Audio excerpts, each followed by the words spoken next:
Hi, I'm Andrew, and today we're going to talk about how to set rent levels in a new construction lease-up.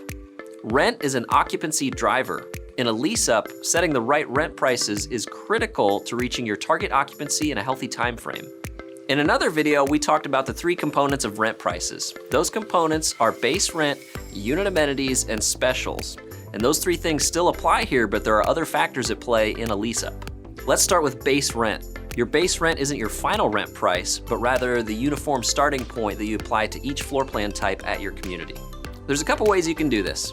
You can compare your new property to other similar properties in your portfolio, or you can seek out other nearby properties to get a sense of what market rates are. While setting your base rent in a lease-up, we recommend using the market rent as a minimum. Successful lease-ups shouldn't be the result of offering below market rent. That would mean you're more focused on occupancy rather than maximizing revenue. In a lease-up, you're safe pricing higher than market rent, but be willing to make adjustments if that pricing is slowing down your leasing velocity.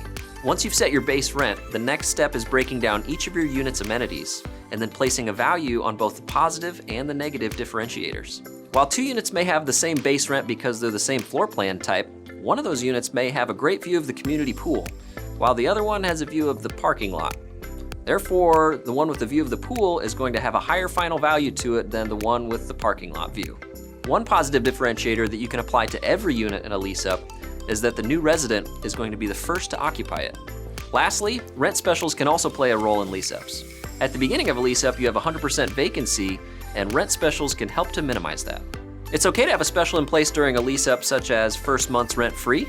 Just be sure that overall the total lease is a net positive. If you completely under-rent units just to hit occupancy, you may reach the end of those leases and have to send large rent increases in renewals, resulting in heavy turnover in your second year. For more information, be sure to download our ebook, How to Execute a Successful Apartment Lease-Up. You can find it in the resources section at rentvision.com, and feel free to reach out with any questions.